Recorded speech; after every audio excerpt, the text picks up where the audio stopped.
Babes, welcome back. We love you. We see you. And, babes, Orange County is officially back. Thank God. Right. Which means our Thursday nights just got so expensive cause wine is now mandatory. Oh, absolutely. Actually, scratch the wine. We have officially upgraded today. Oh, we had Yeah. to. The sheer level of, delusion on our television screens tonight demanded hard liquor, honestly. So tell the Snark Squad what we are drinking, because I am already halfway through mine, and I am feeling fabulous. Okay, so I whipped up these spicy watermelon margaritas. They're so good. Right. We've got the tagine on the rim. We have fresh jalapeno and, copious amounts of silver tequila. Could be. Because if there is one thing a housewife deserves, it is tequila. So cheers to another Bravo season beginning. And honestly, cheers to us surviving this week. Cheers, Bev. Oh, wow. Good, right. Okay, that actually has a serious kick to it. My lips are tingling right now. Oh, I heavy-handed the jalapeno. Which is perfect because I fully plan on talking a lot of trash today, so I need my mouth ready. Same. But wait, before we get into the absolute chaos of this premiere, we have to debrief on real life. Because being home after traveling has been such a massive adjustment. It is the worst. It somehow feels like we've been home for a year, even though we literally just got back a few days ago. How does that happen? It is the post-vacation time warp. You step off the plane, and immediately your brain just entirely erases the fact that you were just on a gorgeous beach. Literally gone. I am currently living out of a suitcase that is just sitting wide open on my bedroom floor. I absolutely refuse to unpack it. It's a standoff, okay, between me and my luggage. The luggage is winning. I am laughing at the absolute mountain of laundry waiting for me right now. I looked at it this morning and I shut the laundry room door. Out of sight, out of mind. Exactly. Plus, trying to get back into our routines at the clinics has been wild. Let's do our dental debrief real quick. Give me the highs and lows of your workday. Okay, so as you all know, we are both dentists, though we practice at different clinics. Which is probably for the best. It is definitely for the best, because if we work together, absolutely no teeth would ever get cleaned. Zero. We would just be gossiping in the break room all day. It would be a massive malpractice suit waiting to happen. So my best patient interaction today was actually hilarious. Oh, do tell. I had this woman come in full glam at 8 in the morning. Yo! Yes, eyelashes, full contour, the works. And she tried to negotiate the price of her porcelain crown like we were at a flea market. She literally goes, if I pay in cash, can you throw in free whitening?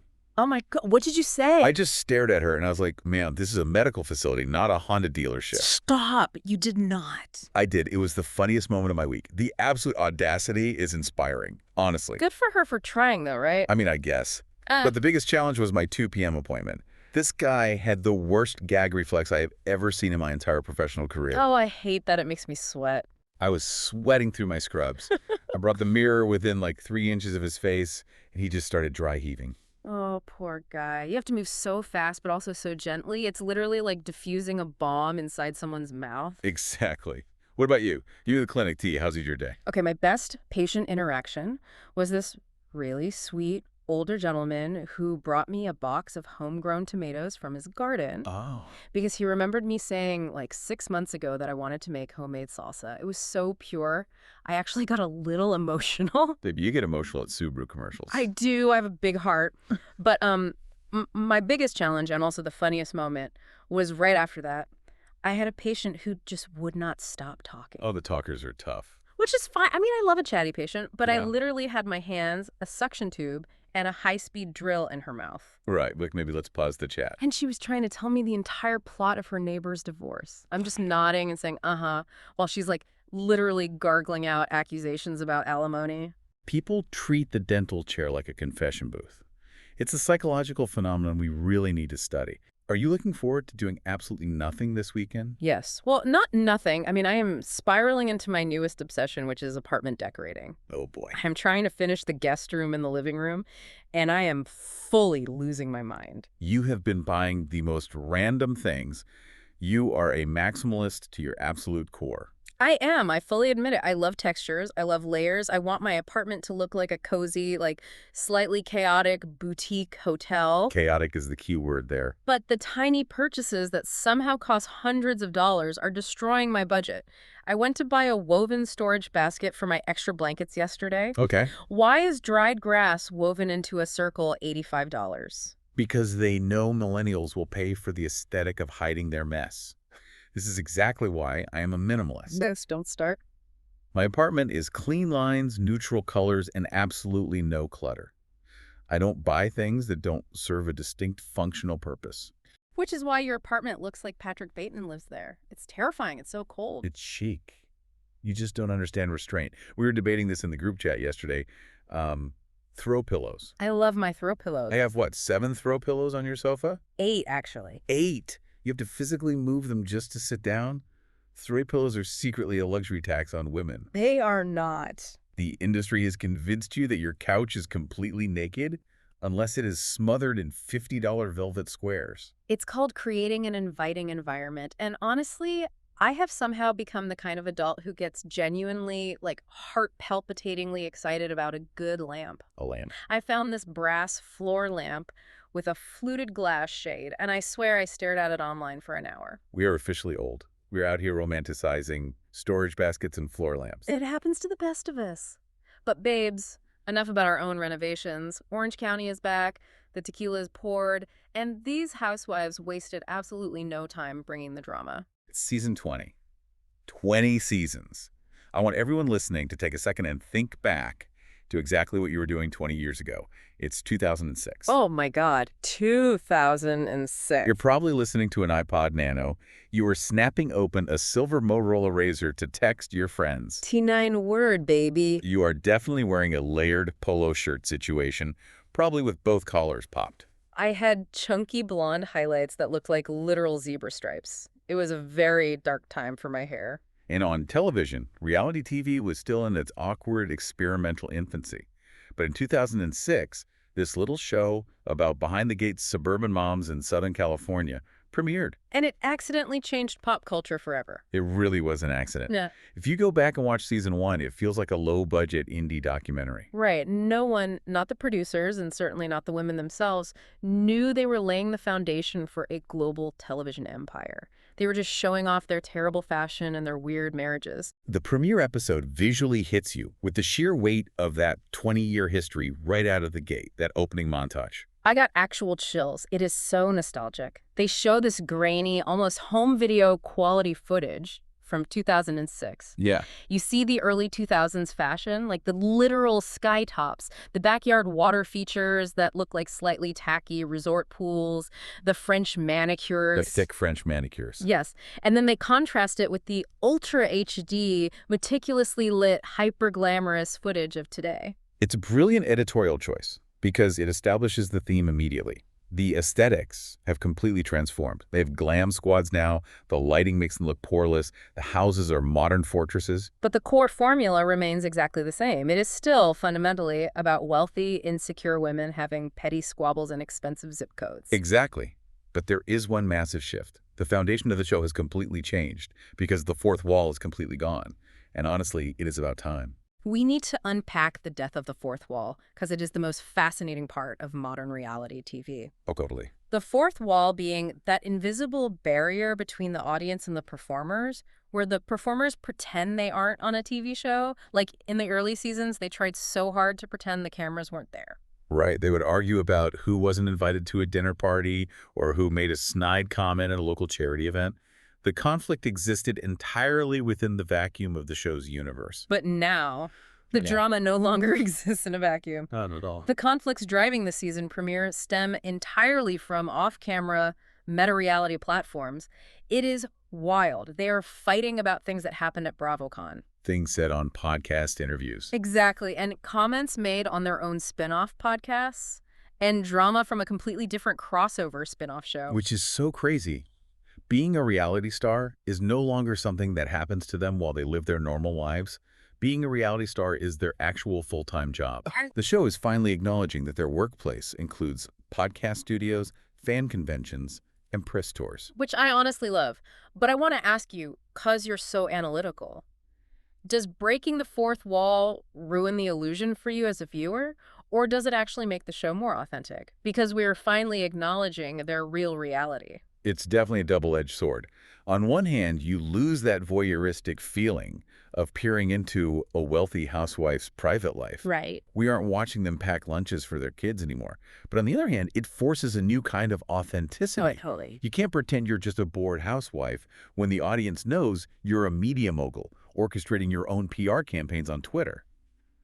I prefer this era because it stops insulting our intelligence. Yes. The biggest feud in this premiere is between Tamra and Shannon. But the inciting incident for their fight didn't even happen on this show. Nope. It happened during the filming of the Ultimate Girls Trip spinoff, which hasn't even aired yet. Which is so frustrating, but also brilliant. So the audience is being asked to follow a storyline where the evidence is completely hidden in the Bravo vault. It's like a cinematic universe. You have to consume all the ancillary media to fully understand the main show. You do. So the fight took place at The Quiet Woman, which is my absolute favorite recurring character on this show. Nothing quiet ever happens there. Plates get thrown, people get screamed at. It's iconic. So if you've been reading the group chats and listening to everyone online, Shannon allegedly called Tamra a drunk during this filming. Ouch. And Tamra retaliated by telling Shannon she was a mess who can't get a man and doesn't own a house. A brutal takedown, just going straight for the jugular. Just... And apparently the other housewives from different cities who were there filming were horrified. But it proves your point. The reality show we are watching is now just the fallout from a different reality show. Exactly. We are watching the post-game analysis of a game that hasn't been broadcast yet. Right. And speaking of women who have turned this gig into a lifelong meta career, we have to talk about the return of the woman who claims she started it all, the absolute OG. Vicki is back as a full-time cast member, and I am unwell. It's a lot to process. The energy shift when she comes on screen is just palpable. She makes an entrance. I will give her that. We find her living in Puerto Vallarta, Mexico. She is fully leaning into her international real estate era. Oh, yeah, she is flexing hard. She owns 3 properties now, Cuerda de Casa, La Quinta, and Puerto Vallarta, and she's been dating her boyfriend Mike for 4 years. Vicki has always been polarizing, but you cannot deny the sheer physical comedy and chaos that follows her everywhere she goes. The beach scene. I had to rewind it 3 times. It is pure slapstick comedy. It's amazing. Okay, so Vicki and Shannon decide to get foot massages on the beach in Mexico. They are relaxed, they are drinking, and when they get up to leave, they have to navigate the sand. Which is hard in heels, to be fair. But they somehow lock arms and do this incredibly clumsy, synchronized, slow motion and tumble straight into the sand. It's like watching 2 baby giraffes trying to walk for the first time.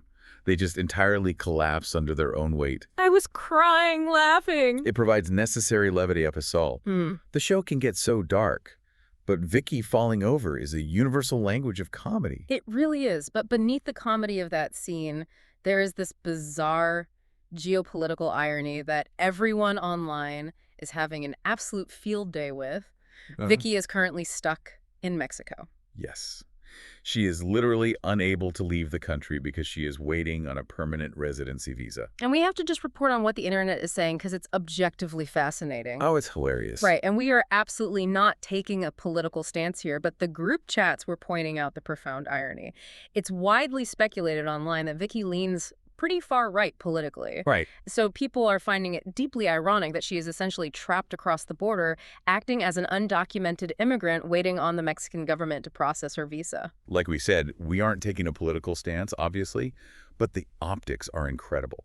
It's a complete reversal of typical border narratives. It's a perfect example of how reality stars often find themselves in situations that directly mirror broader societal conversations, and they usually have absolutely no self-awareness about it. None. Zero self-awareness. And of course, because it's Vicki, the geopolitical drama is paired with intense medical chaos. Always. Because it wouldn't be a Vicki season without a mysterious ailment. Oh my God. She has a bad knee, so she's hobbling around.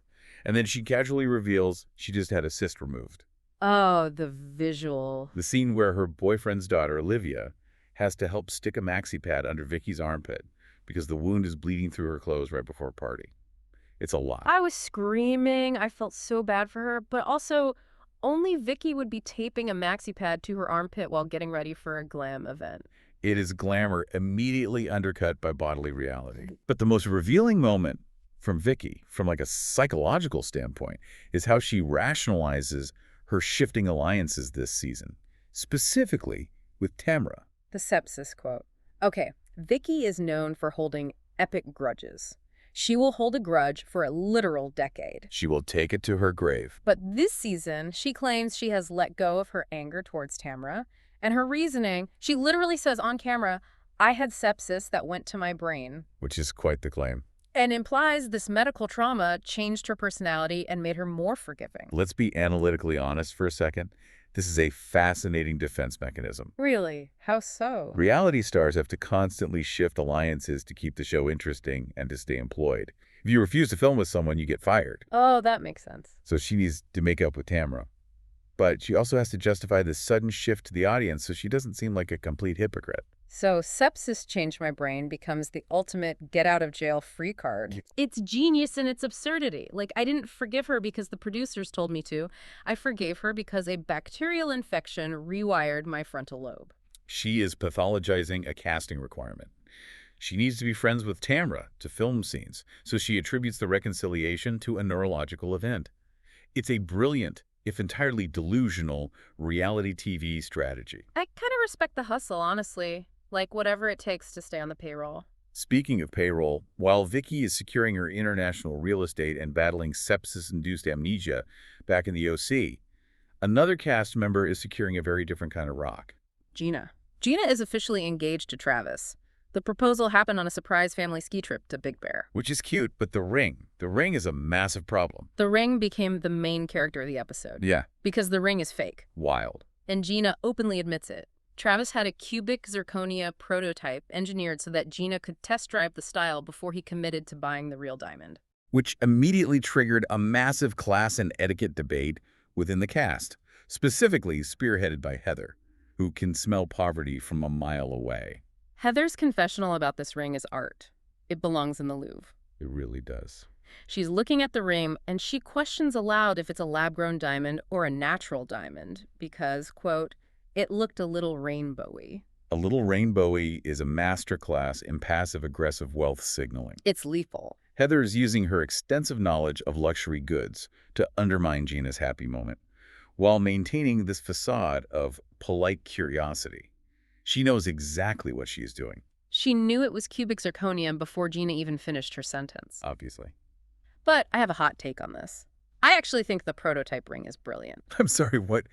You, the woman who spends $85 on a grass basket, thinks a fake engagement ring is brilliant. Hear me out. It's a tech beta test. You don't launch a final product without seeing how the user interacts with the prototype. An engagement ring is not an app. An engagement ring is something you wear every single day for the rest of your life. Why wouldn't you want to test drive the carat size and the setting before dropping 50 grand? It's smart planning. It is the most unromantic thing I have ever heard in my entire life. If my partner handed me a piece of glass and said, "Let's beta test our love," I would hand it back and call an Uber. You are so dramatic. It represents this shift from romantic idealism to cold, pragmatic partnership. But that perfectly mirrors Gina and Travis's entire relationship. They're blending families. They're building a real estate business together. Right, the gated group. Exactly. They are approaching this marriage as a corporate merger as much as a romantic union. They are older, they both have baggage, they are being practical. Fine, it's practical, but it makes for deeply depressing television. And the beta testing doesn't stop at the ring. Gina is facing this massive dilemma regarding her identity and her name. This actually broke my heart a little bit. Gina wants to keep her ex-husband's last name. Which, by the way, is already a mouthful. Right. And Travis is understandably a little uncomfortable with his new wife keeping her ex's name. But Gina's logic makes total sense. It does. She wants to keep the name because it matches her children's last names. She wants to remain a unified entity with her kids. It highlights the unseen, emotional, and bureaucratic hurdles of modern blended families. They have successfully merged their lives, they moved their kids into one house, they merged their finances, but the legal and emotional ties to the past are incredibly difficult to sever. You don't want to have a different last name than the kids you birthed. And then Gina's mother drops in with the classic boomer advice. She just casually suggests Gina hyphenate her name. And Gina points out the sheer mathematical nightmare of that. Her current name has 13 letters. Adding Mullen to that would be, in Gina's words, a customer service nightmare. It is a hilarious point. Imagine spelling that to a Comcast representative over the phone. You'd be on the line for 3 hours. Literally a nightmare. It grounds the show in actual, relatable reality.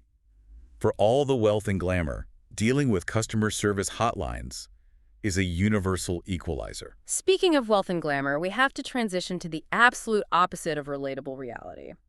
We have to talk about Fancy Pants herself, Heather, and the sheer, unadulterated ostentatiousness of her lifestyle. Because she rejected reality years ago. Decades ago. So Heather hosts a Hearts and Heels Valentine's Day party. This serves as the climax of the episode, and the production value of this party is staggering. Everyone online is saying the price tag was $75,000 for a Valentine's Day party. Let's just list the amenities because I need to process this.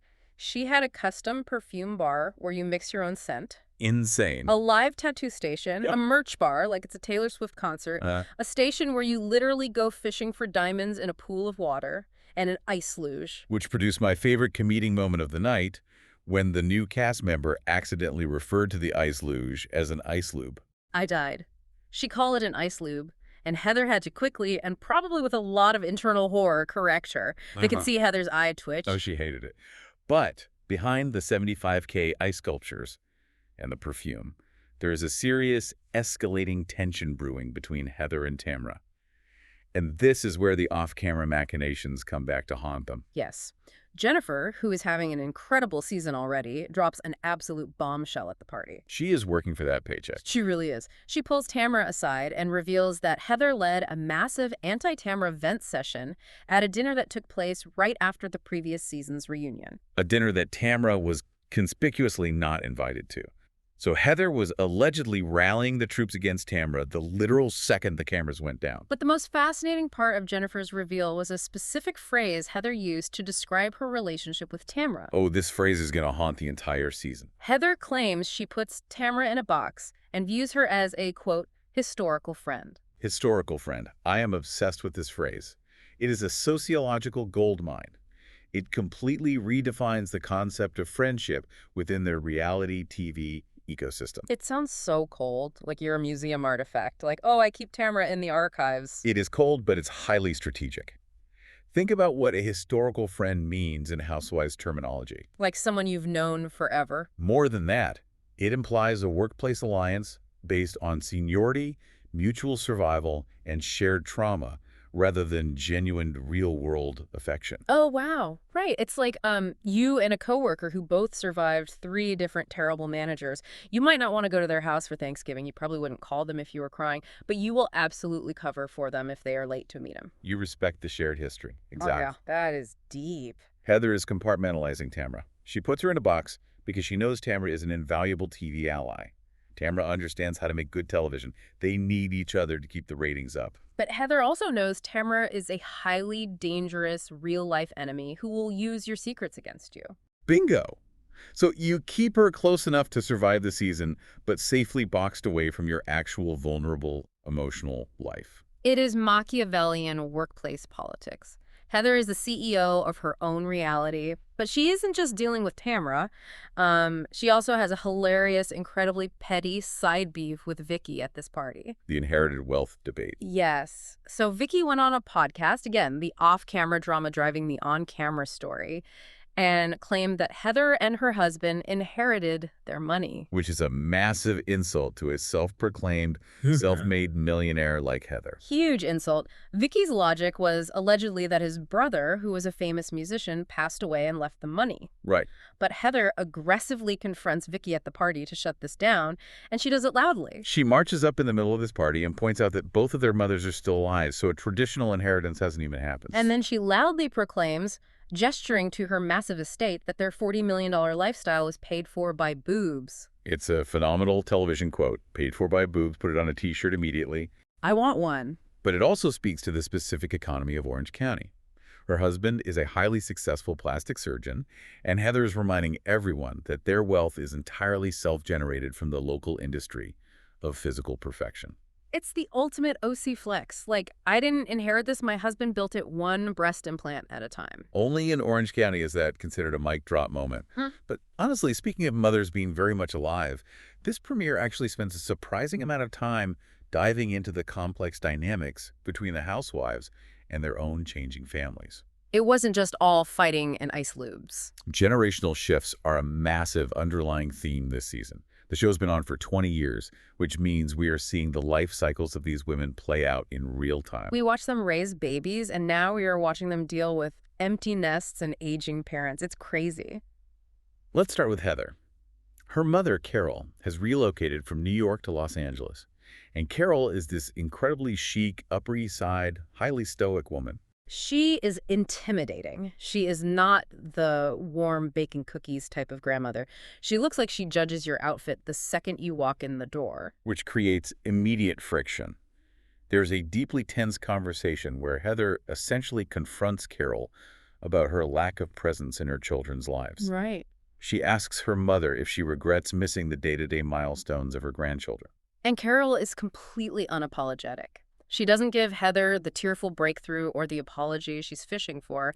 Instead, Carol delivers this absolutely iconic, cold-as-ice line. God created Los Angeles, but he lives in New York.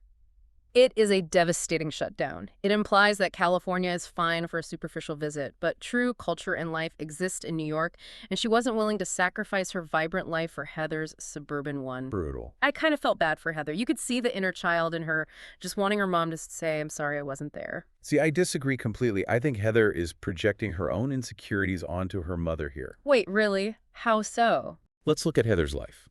She is a highly ambitious woman who chose a demanding acting career, a podcasting empire, and a reality TV gig over traditional stay-at-home parenting. Okay, fair. She literally built a 40,000 square foot house with a podcast studio in it. Is she demanding something from her mother that she herself didn't fully provide for her own kids? Oh, wow. That is quite the read. It's just true. Heather is caught between two worlds. She expects the emotional availability that modern parenting demands, but she was raised by a generation that prioritized stoicism and independence. That makes a lot of sense. Heather is angry that her mother prioritized her own life in New York, yet Heather demands her children respect her own intense career ambitions. It's a classic cycle of projection. Okay, Dr. Freud, but I see your point. Contrast Heather's situation with Tamara and Shannon, and it's like looking at two different extremes of empty nest syndrome. They are crumbling. Tamara and Shannon are facing the devastating reality of a quiet house. Tamara is deeply emotional because her daughter is moving out. Even though it's locally within the OC, the physical separation is hitting Tamara hard. She just looked so deflated. And then you have Shannon, whose situation is almost tragically comical. Shannon is a walking Shakespearean tragedy at this point. She is lamenting that her daughter is studying in Paris and wants to stay there to work. The distance is immense, and Shannon has no control over it. And Shannon is so lonely. She is literally taking her two golden retrievers on dates to ice cream shops. Unhinged behavior. She is buying them cups and wrestling them down the street. It would be cute if it wasn't so clearly a cry for help.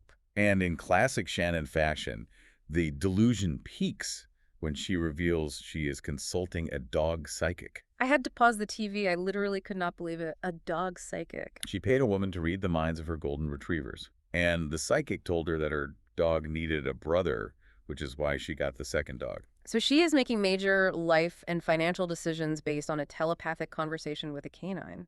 It highlights the profound loss of identity that happens when the primary role of mother shifts. Shannon has poured her entire identity into raising her daughters on camera. We watch them grow up. With them gone, she doesn't know who she is, so she's projecting all that frantic maternal energy onto her pets. It's funny, but it's rooted in deep loneliness. I would have more sympathy if she wasn't funding the pet psychic industry, honestly. And it's not just the older guard dealing with family shifts. Jen is in the thick of it with her teenage son. Oh my gosh, he's 17 and he just got caught by the police driving 105 miles per hour. Which is absolutely terrifying. It really shows that the newer cast members are still in the chaotic, high-stakes phase of active parenting, contrasting sharply with the empty nesters who are just trying to find hobbies. Right. So you have the old guard dealing with empty nests, historical baggage, and 20-year feuds. The dynamic is stale. But then a new player enters the arena, ready to shake up the entire hierarchy. Let's talk about the new girl, Carmela. Jennifer introduces Carmela to the group at Heather's party, and her resume is incredible. It is wild. She is from Cleveland. She is a former Playboy playmate, and she mentioned she lived in the Bunny House across the street from the actual Playboy mansion. And, crucially, she is a former WWE wrestler, which is the greatest background for a reality star I have ever heard. It is perfect. When a new cast member enters a 20-year-old power structure, they have to decide immediately whether to assimilate and be a follower or disrupt and make a name for themselves. And Carmela chooses disruption from minute one. When she is introduced to Vicki, the OG, Emily makes a joke that Carmela needs to bow to the queen and kiss the ring. And Carmela just flatly refuses. She doesn't laugh it off. She doesn't play along. In her confessional, she makes it very clear she's not bowing to anyone. Connect this to her WWE background. It makes perfect sense. Carmela has literally been trained for physical and verbal combat in front of an audience. Oh, absolutely. She understands the dynamics of playing a character, cutting a promo, and challenging the reigning champion. She knows how to be a heel or a face. She is not intimidated by cameras or veterans because she used to get body slammed on live television. Exactly. How do you think that specific training is going to play against seasoned reality veterans like Tamra and Vicki? It's going to be a fascinating clash of styles. Tamra and Vicki rely on history and volume to win arguments. They just scream louder than you until you give up. Right, the Banshee approach. Carmela is likely trained in pacing, stamina, and delivering planned verbal takedowns. She won't be easily rattled by the typical screaming matches. She's going to wait for them to gas out, and then she's going to drop an elbow on them conversationally. I cannot wait. And it's not just Carmela bringing new physical energy. We have to talk about Emily. The internet has been buzzing about Emily's massive physical transformation this season. Yes, Emily has dropped 25 pounds, and she looks incredible. She claims it's entirely from using the gym as therapy. She's lifting heavy weights, she's sweating it out. Okay, but let's be real.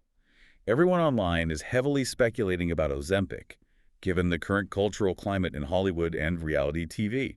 Babe, let her have her gym therapy moment. Why can't we just believe she's doing squats? Because I have eyes. But regardless of how she did it, the important part is that Emily is walking into this season with a completely new level of physical confidence. That is so true. And newfound physical confidence often translates to social confidence on these shows. A housewife who feels great about how she looks is much more likely to insert herself into the center of the drama. She isn't hiding in the background anymore. We have to wonder how Emily's new boldness will clash with both the veterans and a combat-trained newbie like Carmela. And finally, we have to highlight Jen's evolution.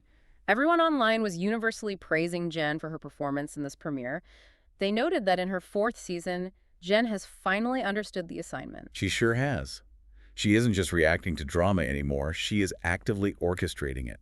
She is the one who took Heather's shady box comments and delivered them directly to Tamra at the party. And the best part, after dropping this nuclear bomb, Jen literally just walked away. Incredible. She dropped the grenade, turned on her heel, and left Heather to clean up the catastrophic mess. It's classic reality TV strategy. The most valuable player is often the one who lights the fuse and then steps back to watch the explosion, keeping their own hands relatively clean while guaranteeing screen time. It is an absolute masterclass in producing yourself. Okay, babe, we have recapped the chaos. Now it is time for our favorite part of the show.